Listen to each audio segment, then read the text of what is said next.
Franck Ferrand raconte sur Radio Classique.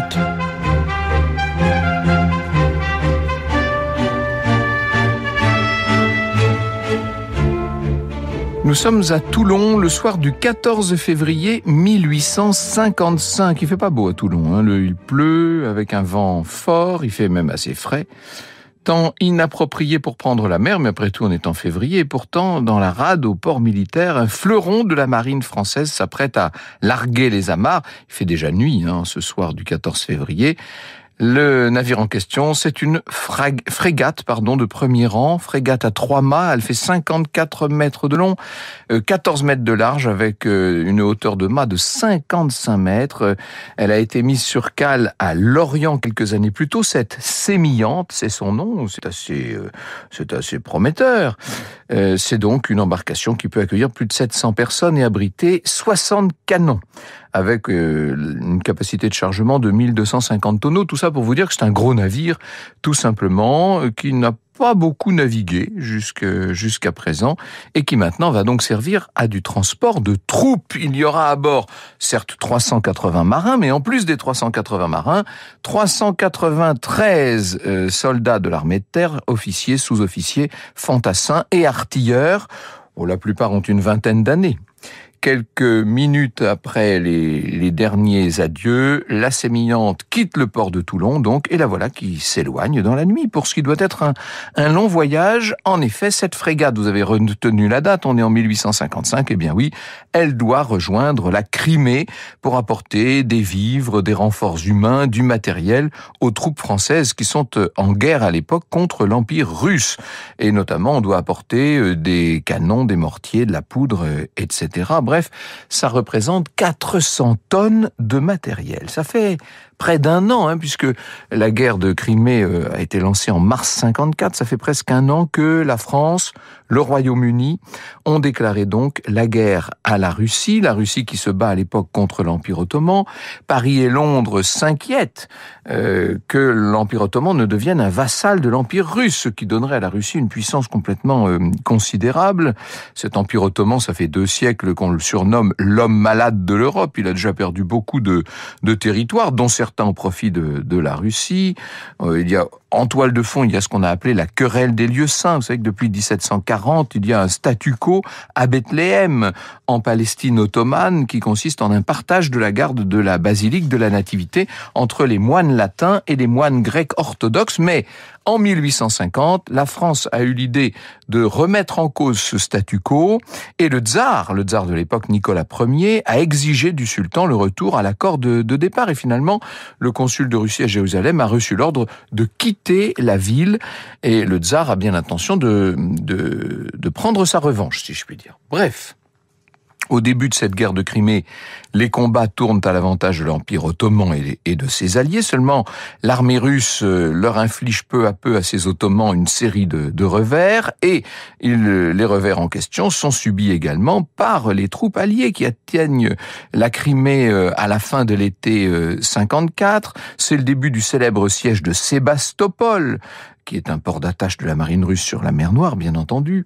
L'armée impériale a tenté de briser le siège lors des batailles de Balaklava et d'Inkerman, mais la coalition franco-britannique a mis tout ça en déroute, et puis est arrivé le froid et la faim et le choléra, qui tout ça a fait des dizaines de milliers de victimes, et ça a mis un terme par la force des choses. Ça a mis un terme, en tout cas, ça a suspendu les combats. En novembre 54, il y a cette terrible tempête en mer Noire qui va causer la perte de 41 navires de ravitaillement. Et au début de l'année 55, l'approvisionnement en hommes, en vivres, en matériel devient urgent, si on ne veut pas que les troupes franco-britanniques ne soient complètement laminées. C'est dans ce contexte-là que s'inscrit le voyage de notre grande frégate, le voyage de notre Sémillante. Franck Ferrand sur Radio Classique. Et dès le début de cette traversée, la mer se montre très peu accueillante, les flots sont déchaînés, des trombes d'eau s'abattent avec un vent terrible, la frégate doit affronter des creux de plusieurs mètres. À bord, les passagers sont totalement malades, évidemment, il y en a beaucoup qui prient, on voit les chapelets défiler dans les mains. Tout ce qui n'inquiète pas vraiment le commandant de la Sémillante. Oh, c'est un loup de mer. Il s'appelle Gabriel Auguste Jugan. Il a 48 ans. Il est fils d'un capitaine de vaisseau. Ça fait 30 années qu'il sert dans la marine, ce Jugan. Il est chevalier de la Légion d'honneur. Il a commandé les plus grands vaisseaux, certains bien plus grands que la Sémillante d'ailleurs. Il connaît par ailleurs assez bien la Corse. Il a été capitaine d'une goélette, l'Étoile, qui pendant 2 ans faisait le tour de la Corse. Bref, tout ça ne l'impressionne pas outre mesure. Dans la matinée du 15 février, les conditions ont tendance à s'améliorer un petit peu. Le vent tombe, la brume s'installe en revanche, et ça, ce n'est pas une bonne nouvelle. Et puis, à la fin de la matinée, aux alentours d'11h, on est au large de la Sardaigne, la Sémillante est prise de nouveau dans une tempête. Et le commandant décide d'aller s'abriter du côté des îles Lavezzi. Les îles Lavezzi, c'est un archipel qui est à une dizaine de kilomètres au sud de Bonifacio, au milieu du détroit qui sépare la Corse de la Sardaigne. Il y a un vent d'ouest terrible ce jour-là. Il y a même, on voit des toits qui sont arrachés à Bonifacio. Ça vous donne une idée de la tempête, quand même. Et des arbres qui sont déracinés. On voit ces embruns qui franchissent la falaise de 60 mètres, qui normalement devrait protéger la cité, et qui vient qui vient déferler dans les rues. Bref, c'est vraiment une terrible tempête. Et la Sémillante est là maintenant entre deux côtes qui forment une sorte d'entonnoir, ce qu'on appelle les bouches de Bonifacio. Tous les navigateurs le savent, et Jugan le premier, bien entendu. L'endroit est très dangereux parce qu'il est infesté de rochers. Et à partir de là, les choses vont aller très vite. Le gouvernail de la Sémillante se brise, ce qui veut dire que la frégate se met à dériver. Et c'est Alphonse Daudet, qui était de passage à Bonifacio quelques années plus tard et qui a rencontré un marin qui était témoin de l'événement, qui raconte tout ça dans L'agonie de la Sémillante, un extrait des lettres de Montmoulin, bien entendu. Un douanier de la côte m'a raconté que, ce jour-là, vers 11h30, étant sorti de sa maisonnette pour rattacher ses volets, il avait eu sa casquette emportée d'un coup de vent et qu'au risque d'être enlevé lui-même par la lame, il s'était mis à courir après le long du rivage à 4 pattes. Or, il paraîtrait qu'à un moment, notre homme, en relevant la tête, aurait aperçu, tout près de lui dans la brume, un gros navire à sec de toile qui fuyait sous le vent du côté des îles Lavezzi. Ce navire allait si vite que le douanier n'eut même pas le temps de bien le voir. Les témoins vont pas être nombreux parce qu'il est inutile de vous dire que les îles Lavezzi sont sauvages et qu'en plus, je vous le dis, il fait un temps terrible. Mais quand même, le gardien du phare de la Testa sur la côte sarde va voir lui aussi le navire et lui aussi faire le même terrible constat. Vous écoutez Radio Classique. Il est midi environ, les rafales sont de plus en plus terribles et la Sémillante continue de dériver. De toute façon, je vous ai dit, elle n'a plus de gouvernail. Elle est au milieu des blocs de granit de ces îles Lavezzi. J'ai eu l'occasion de me rendre là-bas. C'est extrêmement beau par beau temps, mais ça doit être effroyable par tempête. Et voilà que le trois-mâts vient se fracasser littéralement sur ces roches. Il y a un berger qui a dit un grondement large et sourd pareil à celui d'un tonnerre venant de sous la terre. Voilà comment il décrit le bruit qu'a fait le grand vaisseau en se fracassant alors que l'eau déjà envahit les cales, qu'on voit tomber partout dans un grand fracas, les vivres, les armes, etc. Et dans un geste désespéré, nombreux sont les passagers qui se déshabillent et se jettent à la mer pour essayer de gagner la côte à la nage, sauf que l'eau est glacée, que les flots sont déchaînés et qu'ils n'atteindront jamais la côte, bien entendu. Et pendant ce temps, le capitaine Jugan descend dans sa cabine, on le voit disparaître un moment, et puis il ressort en grand costume, il s'est fait beau pour mourir, et de son côté, l'aumônier, Joseph Carrière, donne la prière pour les agonisants, et dans cette nuit du 15 au 16 février, ça y est, la Sémillante n'est plus, elle a complètement coulé, corps et biens.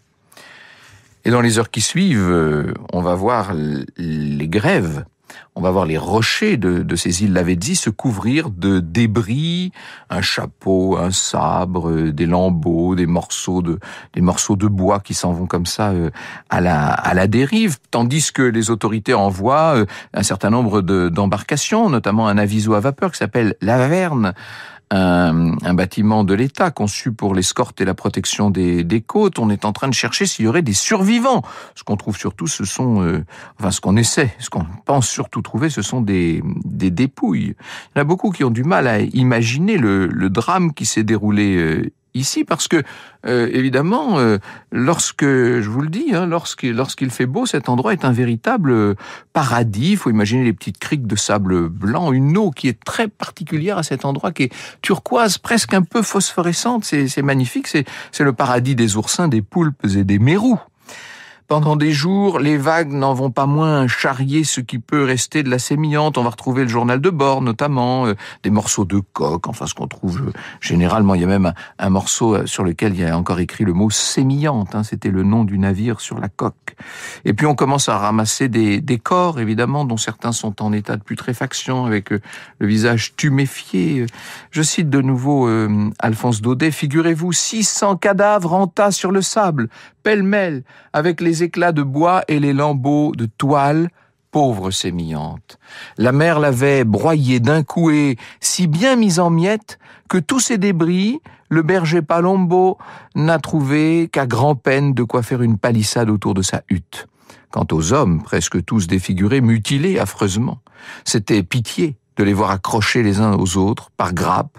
Nous trouvâmes le capitaine en grand costume, l'aumônier, son étole au cou, et dans un coin, entre deux roches, un petit mousse, les yeux ouverts.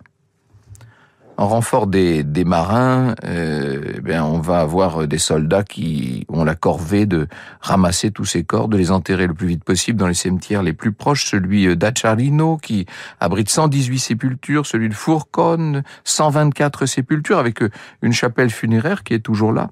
Aucune victime du naufrage n'a pu être identifiée si l'on accepte justement l'aumônier et le capitaine dont les bribes de costume ont permis l'identification. Il y a sur la tombe du capitaine Jugan, il y a une lettre qui avait été écrite par sa mère. Depuis 30 ans que tu sillonnais les mers, j'étais en proie aux plus vives inquiétudes. Tes lettres, tes retours étaient le bonheur de ma vie. Tout a péri dans ce funeste naufrage, écrit cette mère dans cette lettre adressée à un fils déjà mort. Chaque tombe est surmontée d'une croix. Il y a 2 grandes croix de 13 mètres de haut au-dessus de l'entrée des 2 cimetières. La petite muraille basse, sa porte de fer rouillée dure à ouvrir, écrit Alphonse Daudet. Sa chapelle silencieuse et des centaines de croix noires cachées par l'herbe alentour. Ce ne sont que grands blocs pelés couverts d'oiseaux, quelques touffes d'absinthe, du maquis de lentisque. Le dimanche 4 mars, près de 3 semaines donc après la catastrophe, l'aviso dont je vous parlais, l'Averne, partie de Bonifacio, arrive donc aux îles Lavezzi avec des curés, un juge d'instruction, un greffier, une 50aine de soldats. Bref, à midi se déroule au sommet d'un îlot une cérémonie religieuse à l'endroit présumé de l'échouage de la sémillante. Et c'est là donc que va être érigé le célèbre monument commémoratif. Le temps du deuil doit être respecté, mais ensuite, il va falloir enquêter pour essayer de comprendre les circonstances exactes du naufrage et savoir si cette catastrophe aurait pu être évitée. Franck Ferrand sur Radio Classique. On ouvre donc une enquête confiée au lieutenant de vaisseau Jean-Baptiste Bourbeau qui arrive de Livourne. Il est arrivé aux îles Lavezzi le 1er mars. Voilà le rapport qu'il adresse au préfet maritime de Toulon et qu'a retrouvé Christophe Dard, qui nous a préparé cette émission. Seul sur les 250 cadavres ensevelis jusqu'à ce moment, le corps du capitaine Jugan a été retrouvé à peu près intact et parfaitement reconnaissable. Cet état de préservation était dû au paletot d'uniforme dans lequel il a été retrouvé entièrement boutonné. Sans cela même, il était très reconnaissable par suite de la difformité d'un de ses pieds. Tous les autres cadavres étaient nus en grande partie. La mort a donc trouvé le brave capitaine faisant courageusement son devoir en luttant jusqu'au dernier moment pour les autres, sans songer à lui-même. Bon, Autant dire que l'honneur est sauf. Mais ce que ne raconte pas Bourbeau, c'est que la sémillante, en fait, n'aurait jamais dû quitter Toulon par si mauvais temps le soir du 14 février. Et il ne dit pas non plus, alors que plusieurs témoins le savent très bien, que 3 semaines plus tôt, presque au même endroit, avait déjà échoué une petite corvette qui s'en allait elle aussi en Crimée, comme la sémillante, et que ces passagers, une vingtaine de soldats notamment, avaient été remis, ils avaient survécu, là, ceux-là, et ils avaient été ensuite, après avoir passé un peu de temps chez les habitants de la région, ils avaient été remis sur la sémillante, ce qui fait que ceux-là ont subi 2 naufrages, quasiment au même endroit. D'ailleurs, un marin racontera à Alphonse Daudet, quelques années plus tard donc, qu'il avait reconnu parmi les naufragés morts un soldat que 3 semaines plus tôt, il avait déjà eu l'occasion d'héberger. Franck Ferrand sur Radio Classique. Vous imaginez le retentissement de ce drame, bien entendu, pas seulement en Corse, à l'échelle nationale. Le gouvernement, on est donc en plein Second Empire, on est encore dans les débuts du Second Empire. Le gouvernement charge le mathématicien Urbain Le Verrier, par ailleurs astronome, de mener une étude pour essayer de comprendre si cette catastrophe aurait pu être évitée. Il est le patron de l'Observatoire de Paris, Urbain Le Verrier. Et quelques années plus tôt, il a découvert la planète Neptune. Donc, disons aussi que depuis peu, à la suite de la tempête qui a frappé un navire en Crimée en novembre 54, il a mis en place un réseau d'observatoires météorologiques. C'est la raison pour laquelle on l'a nommé, pour laquelle on lui a donné cette mission. Donc, il va travailler sur la trajectoire de la fameuse tempête. Il dit que cette tempête, elle s'est formée dans l'Atlantique en raison de l'arrivée d'une masse d'air froid polaire, qu'ensuite elle s'est déplacée vers la Méditerranée, puis on l'a retrouvée dans les Bouches de Bonifacio, cette tempête amplifiée par ce qu'on appelle l'effet Venturi, qui est un phénomène qui tire son nom du physicien italien Venturi, qui veut dire que le vent s'accélère pour essayer de sortir de 2 zones montagneuses, en fait. Et c'est ce qui rend les tempêtes totalement insurmontables. Bref, dans ses conclusions, le grand mathématicien conclut qu'avec le télégraphe électrique et les sémaphores, ces postes des défenses établis sur la côte, il aurait été possible de prévoir l'arrivée de la tempête, et donc on aurait pu éviter le drame. Et de fait, ce terrible constat va accélérer l'établissement des stations météo. Ça va être aussi l'origine de la création des premières sociétés de sauveteurs en mer, figurez-vous. Ce naufrage de la Sémillante a donc eu un rôle historique, a eu un effet très, très important. Et puis, on va également inaugurer en 1874 le phare des îles Lavezzi, qui manquait, qui faisait défaut. En tout, sur les 773 passagers, 560 corps ont pu être ramenés sur les côtes par les courants, ce qui veut dire que 213 autres dépouilles n'ont jamais été retrouvées et que la Sémillante fait figure des très grandes catastrophes maritimes, bien entendu. D'ailleurs, chaque année, le 15 février, on continue de rendre hommage aux victimes de la Sémillante. Il y a aussi une part de légendaire là-dedans, puisque depuis 1855, nombreux sont ceux qui rêvent de retrouver l'épave, car jamais cette épave n'a été retrouvée, et certains également rencontrent des fantômes dans cette région. Il faut savoir que le commandant Cousteau, notamment en 42 puis en 47, a entrepris des recherches pour essayer de retrouver la Sémillante. Il n'y est pas arrivé, mais une de ses collaboratrices raconte, et c'est Cousteau en tout cas qui le raconte dans son livre Par 18 mètres de fond, mais elle a raconté qu'un jour elle était en train de dormir dans une tente qui était plantée près d'un des 2 cimetières où se trouvent les dépouilles des victimes de la Sémillante, et qu'elle aurait été réveillée en pleine nuit et qu'elle aurait vu très distinctement un personnage, un militaire, passer à quelques centimètres d'elle, autant dire un fantôme, oui.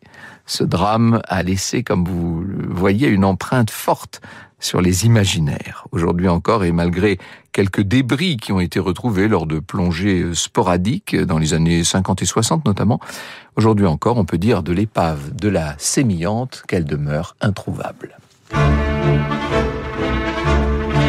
Vous écoutez Radio Classique.